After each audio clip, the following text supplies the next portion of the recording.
ధనుస్సు రాశి వాళ్లకు ఈ వారం వివిధ రూపాల్లో అనుకూలమైనటువంటి ఫలితాలను పొందుతుంటారు. ఉత్సాహవంతంగా ఉండే అవకాశాలు ఉన్నాయి.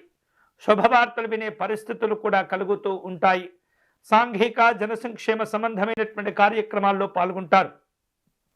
చలనచిత్ర రంగాల్లో ఉన్నటువంటి వాళ్లకు మంచి మంచి అవకాశాలు కలిసి వస్తుంటాయి. శుభ పరిణామాలతో కూడినటువంటి సందర్భాలు ఉంటాయి.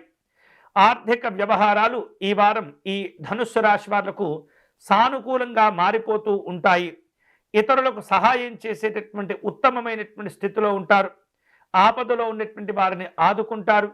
అలాగే నమ్మిన సిద్ధాంతాలను అవలంబిస్తూనే తమ కార్యక్రమాలను ముందుకు తీసుకువెళ్తూ ఉంటారు. ఈ వారం ధనుస్సు రాశి వారు ఆధ్యాత్మిక కార్యక్రమాల కోసం కొంత ఎక్కువగా ఖర్చులు చేసేటటువంటి సూచనలు కనిపిస్తున్నాయి. ఆకస్మికమైనటువంటి ధనలాభాలను పొందుతూ ఉంటారు.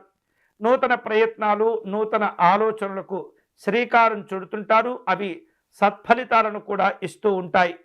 జీవిత భాగస్వామి యొక్క ఆరోగ్య విషయాల్లో జాగ్రత్తలు తీసుకోవాలి. జీవిత భాగస్వామికి సంబంధించినటువంటి వృత్తి ఉద్యోగాల్లో మంచి పురోభివృద్ధి కూడా కనిపిస్తుంది. నాయకులతో వివిధ రూపాల్లో ఒప్పందాలు కూడా కుదుర్చుకుంటూ ఉంటారు.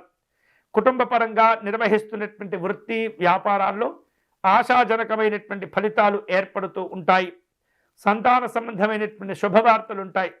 పిల్లల యొక్క చదువులు, అభివృద్ధి కార్యక్రమాలు ఈ వారం మీకు సంతోషాన్ని ఇస్తూ ఉంటాయి. విద్యార్థులు బాగా కష్టపడి చదవగలుగుతారు. ఘనమైనటువంటి విజయాలు కూడా సాధించుకుంటారు. కుటుంబ పరంగా మంచి మంచి సంతోషాలు, అనుబంధాలు, ఆప్యాయతలు మరింత బలపడుతుంటాయి. ధనుస్సు రాశి వారు ఈ వారం శుభకరమైనటువంటి ఫలితాలను పొందే క్రమంలో మహాలక్ష్మి అమ్మవారిని పూజించటం మంచిది.